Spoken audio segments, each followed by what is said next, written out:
Mystery is not deception. It is the most honest form of power you will ever possess. There is a quiet epidemic in modern life, a compulsion to share, to disclose, to narrate every dimension of the self in real time, as if the constant outpouring of personal information is evidence of authenticity, as if being known in every detail is the same thing as being understood. Social media has given this compulsion a platform and a reward system. Vulnerability has been repackaged as a virtue so thoroughly that withholding anything, a feeling, a fear, a failure, an opinion, can seem like dishonesty, like the refusal to engage genuinely with the world. And yet, the people who carry the most influence in any room, the negotiators who consistently emerge from difficult conversations, having moved the other side further than anyone anticipated, the leaders whose decisions are followed without the sustained justification that other leaders require, the individuals around whom a particular quality of attention and respect organizes itself automatically and without request. These people share something that no amount of strategic disclosure produces. They are not fully known, not because they are hiding anything shameful, not because their interior life is empty or their character is thin, but because they have understood, consciously or through long experience, that the fully disclosed self is a self that has been fully mapped, and a fully mapped territory offers nothing to explore, nothing to calculate, nothing to account for with the kind of careful attention that influence requires. The mystery is not a wall, it is a depth, and depth draws people forward in a way that a flat, completely visible surface never can. Niccolo Machiavelli understood this with the precision of a man who had spent 14 years inside the machinery of political power, watching, who moved others and who was moved, who set the terms and who accepted them, who was taken seriously and who was managed, accommodated, and ultimately ignored. And what he found, distilled into the most honest account of human political behavior that the Renaissance produced, is that the management of what you reveal about yourself is not merely a tactical consideration, it is the foundation of every form of influence worth having. This is that foundation, and it is more counterintuitive, more demanding, and more transformative than anything you will read in the language of modern self-help. Let's begin with the mechanism, the precise way in which full disclosure undermines influence, because it is not immediately obvious, and the lack of obviousness is part of why most people never examine it. When you reveal yourself completely, your opinions before they've been requested, your feelings before the relationship has been built to carry them, your fears and your insecurities, and the full inventory of your vulnerabilities, in the name of authenticity, you do something that feels generous and brave but functions, in the social environment, as something quite different. You hand the other person a complete map. And a complete map is not a gift, it is a tool. It tells the person holding it exactly where the roads are, exactly where the terrain is soft, exactly which approaches will meet resistance and which will pass through unopposed. They don't need to discover you, because you've already done the work of self-disclosure on their behalf. They don't need to account for your depth, because the depth has been measured and reported. They don't need to approach you with the careful attention that genuine uncertainty commands, because there is no uncertainty left. You are known. And known, in the social environment, is a position of vulnerability, not strength. Machiavelli was precise about this. He observed that the prince who made himself fully legible to the people around him was the prince who could be managed. Every advisor, every ally, every opponent who had the complete picture of the prince's ambitions, fears, and convictions had, in that completeness, the leverage to anticipate and redirect. The prince who remained partially opaque, who revealed strategically, who maintained the uncertainty that makes calculation difficult, was the prince who retained the initiative. His next move could not be prepared for, because his current state could not be fully read. The same principle operates in every environment where influence matters.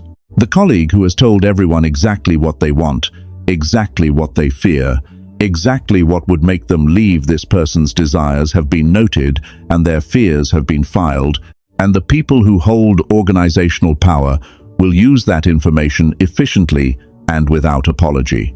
The person who has shared nothing superfluous, who is professional, genuinely engaged, warmly present, and fundamentally opaque about the interior landscape of their ambitions and vulnerabilities, retains something that the fully disclosed person has surrendered: the initiative.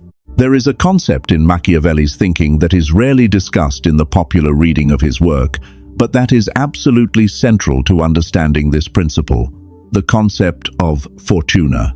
Machiavelli believed that half of human affairs are governed by fortune, by the unpredictable, uncontrollable flow of events that no planning can fully anticipate. And he believed that the other half are governed by virtù, a word that in his usage meant not virtue in the moral sense, but the quality of active, adaptive intelligence that allows a person to respond to fortune's shifts with sufficient flexibility to turn them to advantage. The relationship between fortuna and revelation is precise.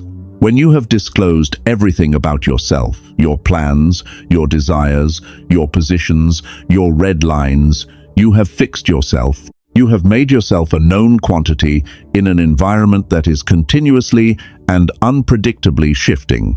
And a fixed quantity in a shifting environment is always disadvantaged relative to a variable quantity that can adjust as conditions change. The person who has not fully revealed themselves maintains the freedom to move differently as the terrain moves. They are not bound by the declarations they have made, the positions they have publicly staked, the vulnerabilities they have disclosed in the name of connection or transparency. When fortune shifts, and it will always shift, Machiavelli was absolute about this. They can respond with the full range of their capabilities rather than the subset their disclosures have committed them to. This is not dishonesty.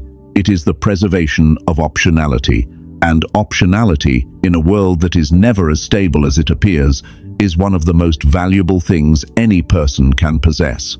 Let's look at the specific forms that excessive disclosure takes, because the compulsion to over-reveal is not a single behavior. It is a family of them, each with its own mechanism and its own cost. The first, and most common, is the disclosure of desire. When you tell people what you want directly, specifically, before you have the thing you want, you have given everyone who hears it the knowledge of exactly what leverage they would need to exercise over you. The person who wants the promotion and has said so can be managed with the promotion dangled, redirected, promised and unpromised in ways that the person who simply does excellent work and says nothing can never be. Desire disclosed is desire that can be controlled by whoever holds what you desire. The second is the disclosure of fear. Your fears, once known, become the most efficient tools available for anyone who wishes to control your behavior. Not necessarily through direct threat, the sophisticated use of known fear is far more subtle than that. It is the framing of decisions in ways that activate your known fear, the presentation of options that make your fear-driven choice the path of least resistance, the quiet steering of your behavior through the landscape of your disclosed vulnerabilities. You navigate by your fears without knowing that the navigation is being assisted by someone who mapped them from your own disclosure. The third is the disclosure of grievance. The person who has shared their resentments, who has narrated the injustices they have suffered, the people who have wronged them, the institutional failures that have cost them, has provided, to anyone listening carefully, a detailed account of where their judgment is likely to be distorted. Grievance is legitimate, but disclosed grievance becomes, in the hands of the attentive and the calculating, a tool for predicting and shaping your responses in ways that serve their interests rather than yours. The fourth is the disclosure of process. When you share how you arrive at your decisions, what factors you weigh, what your decision-making hierarchy looks like, what kinds of arguments move you, and what kinds don't you, have given every person who wants to influence your decisions a complete instruction manual. They no longer need to persuade you generally. They need only to frame their argument in the specific way your disclosed process identifies as persuasive. Now let's be clear again. As we were with Machiavelli, on the niceness question about what this philosophy is not asking you to do. It is not asking you to become a closed, opaque, strategically withholding person who reveals nothing and builds nothing genuine with anyone. That path produces a kind of functional power in narrow domains and a profound isolation in the broader landscape of a life. Machiavelli was not describing the ideal human being. He was describing the mechanics of influence in environments where influence matters and the stakes are real. And in those mechanics, the discipline of selective revelation is essential. But selective revelation is not the absence of all revelation. It is the cultivation of discernment, the capacity to know, in any given moment, whether the thing you are about to disclose serves you or serves the other person at your expense. Whether the vulnerability you are considering sharing will build genuine trust with someone capable of holding it, or will hand a tool to someone who has not yet demonstrated they are worthy of it. Whether the opinion you are forming is ripe for expression or still so tender in its development that expressing it will expose its incompleteness before it has been fully thought through. Machiavelli admired the prince, who was capable of genuine relationships, who could inspire real loyalty, real affection, real commitment in the people closest to him. He simply observed that the prince who confused genuine intimacy with universal transparency was the prince who eventually found his deepest relationships compromised by the consequences of indiscriminate disclosure. Genuine intimacy is built with the few, carefully, over real time and real experience. Universal transparency is a performance of intimacy for audiences that have not earned it, and it costs the real thing to fund the performance. Let's ground this in one of history's most compelling illustrations of revelation as power and as vulnerability. Talleyrand, Charles Maurice de Talleyrand-Périgord, arguably the most influential diplomat in European history, a man who served under the Ancien Régime, the Revolution, Napoleon, the Restoration, and the July Monarchy, surviving every regime change and emerging from each with his influence not merely intact, but expanded. He was described by his contemporaries as a sphinx, as a mystery, as someone whose actual positions were never entirely certain, even to the people closest to him. This was not accident. It was his most carefully cultivated and most persistently maintained strategic asset. Talleyrand understood with extraordinary precision that in the environment of European diplomacy, where every nation had agents attempting to read every other nation's intentions, where the disclosure of a genuine position was immediately used to construct the counterposition, where the person whose thinking was fully legible was the person whose thinking was fully manageable, the maintenance of genuine uncertainty was worth more than any amount of clever argument. He gave different people different information, not lies. He was too sophisticated for simple lying, which is too easily discovered and too costly when found out. Different selections from the truth, different emphases, different framings of genuine positions that produced, in aggregate, a picture of his thinking that no single person possessed completely. Each observer had a piece of the puzzle. No observer had the whole. And the person who cannot be fully assembled from the available pieces is the person around whom others must organize carefully, whose next move cannot be anticipated with confidence, whose influence consequently operates in a space of productive uncertainty that keeps everyone else in a slightly off-balance relationship to him. When the Congress of Vienna convened in 1814 to redraw the map of Europe, Talleyrand represented defeated France, the weakest power at the table, by any conventional measure. He left, having shaped the outcome more substantially than most of the nominally stronger powers who had won the war, not through force, not through superior argument, through the management of what he revealed, when he revealed it, and to whom and through the productive opacity he maintained about the full extent of his intentions until the moment when revealing them served France and served him. There is a psychological dimension to this that extends beyond strategy and into the territory of how human perception actually works, and it is worth examining precisely because it explains why mystery produces influence at a level that disclosure cannot reach. Human attention is governed by what cognitive scientists call the information gap, the discomfort produced by the awareness of something you don't know that you want to know. When a gap exists between what you have and what you want to complete your understanding, attention is automatically allocated to filling that gap. The incomplete thing becomes interesting in a way that the complete thing, however excellent, is not.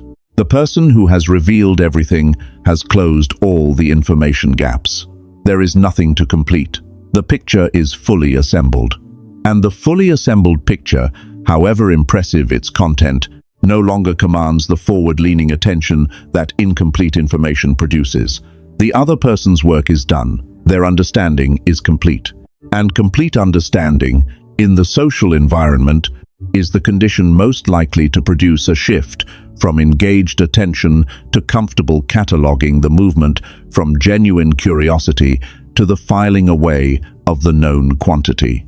The person who reveals selectively, who provides enough to be genuinely engaging, genuinely interesting, genuinely present, but who always holds something that the other person's understanding has not yet reached, maintains the information gap indefinitely. There is always something more to understand. The picture is never quite assembled, and as long as the picture is incomplete, the other person's attention continues to move toward completing it. This is not manipulation. It is the natural consequence of how human attention operates, the inevitable response to a person who is genuinely deeper than what they have yet expressed. And developing that depth, then managing what you disclose of it and when, is the most honest form of influence available. Influence that derives not from false impression, but from genuine substance, revealed in the proportion and at the pace that maintains its fascination. Here is the practice, the specific daily discipline by which selective revelation becomes not a strategic calculation, but a way of being. It begins with the pause before the share, not the dramatic, loaded pause of someone who is deciding whether to reveal a secret, but the ordinary, unhurried pause of someone who has developed the habit of asking a simple question before any significant disclosure. Does sharing this serve the relationship, or does it serve my need to be immediately understood? That distinction between sharing that builds genuine connection and sharing that relieves the temporary discomfort of being unknown is the most important discernment the practice requires. Sharing that builds genuine connection is worth almost any vulnerability it demands, because it creates the kind of relationship in which your interests are genuinely held by another person. Sharing that relieves temporary discomfort is the disclosure that generates the information gap closure, before you have assessed whether the person across from you is someone who will use the information in your interest or in theirs. It continues with the development of genuine depth, the building of an interior life rich enough, complex enough, and genuinely engaged enough with real ideas and real values that the incompleteness of what you disclose is not a strategic withholding of emptiness, but an honest expression of genuine substance. Mystery without depth is affected. Mystery with depth is simply the natural consequence of being more than any disclosure can fully represent. And it proceeds with the cultivation of patience, the willingness to be known slowly, in proportion to the trust that is genuinely built, in the sequence that real relationship development warrants, rather than the accelerated sequence that anxiety about connection tends to demand. The people worth knowing deeply will still be there after the relationship has had time to demonstrate that it can hold real weight. The people who require immediate full disclosure as the price of engagement are not, in Machiavelli's terms, reliable allies. They are people for whom your transparency is useful and whose interest in you is contingent on your continued willingness to provide it. Machiavelli, in his own life, was a master of this discipline in his writing, which is one of the reasons he is so endlessly debated 5 centuries after his death. The Prince is the most read political philosophy text in history. It is also one of the most contested, a book whose actual meaning has been argued over continuously since it was published, whose author's genuine intentions have never been settled, whose relationship to Machiavelli's other work, the discourses, the histories, the comedies, remains productively ambiguous. Scholars have argued for centuries about whether The Prince is a sincere manual for princes, a satirical exposure of what princes actually do, a job application to the Medici, a deeply subversive text hidden beneath a surface of apparent advice, or something more complex than any of these readings alone can contain. Machiavelli never told anyone. He left the question open with the same precision that he advised the prince to leave his own intentions open, not through confusion or carelessness, but through the deliberate management of what he disclosed about his own deepest purposes. The book creates an information gap that has been driving human attention for 500 years. The man who wrote it is, despite the extraordinary volume of biographical material available, still not fully known. That is influence, the kind that persists, the kind that cannot be exhausted by any single reading, any single encounter, any single relationship, because there is always more to understand than what has yet been revealed. You do not need to write a book that baffles scholars for half a millennium, but you do need to understand what Machiavelli understood, that the person who is genuinely inexhaustible, who always has more depth than their most recent disclosure, has expressed commands, attention, and influence in a way that the fully known person simply cannot. There is a final and most important layer to this philosophy, and it is the one that separates the strategic withholding of the manipulator from the genuine depth of the person who has actually done the interior work that this principle ultimately demands. The manipulator reveals less because they are calculating. They are managing perceptions, controlling information flows, engineering the impressions of the people around them toward outcomes that serve their interests. This can produce short-term influence. It cannot produce the kind of durable, genuine, deep-rooted influence that Machiavelli's most sophisticated analysis actually pointed toward, because it is influence built on a hollow center. When the calculation is eventually visible, as calculations eventually always are, the influence collapses with it. The person we are describing is different. They reveal less because they have more than can be easily expressed, because their thinking is genuinely deep, their character genuinely complex, their engagement with the world genuinely multidimensional in ways that no disclosure can fully represent. They are not withholding to manage perception. They are withholding because the genuine thing takes time to know, takes sustained relationship to understand, takes the kind of careful, progressive encounter with real substance that rushing past through premature full disclosure destroys.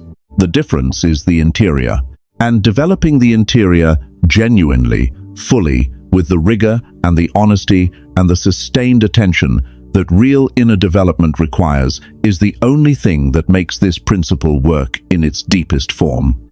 Build the depth, reveal it slowly. Trust that the people worth influencing, the people worth genuinely connecting with, worth building real relationships with, worth having as genuine allies in the work of your life, these people will be drawn forward by the incompleteness more surely than they could ever be captured by the complete picture. Because the complete picture is a destination, and destinations, once arrived at, are no longer journeyed toward. The person who is always more than what they have yet shown is always a journey someone is still on, and journeys, unlike destinations, hold the attention for as long as they continue to unfold. So here is what you carry out of this. Revealing less is not a performance. It is not a manipulation tactic or a calculated game of withholding designed to make yourself appear more interesting than you are. It is the natural expression of a person who has developed genuine depth and has learned the discernment to share it at the pace and in the proportion that real relationship and real influence can sustain.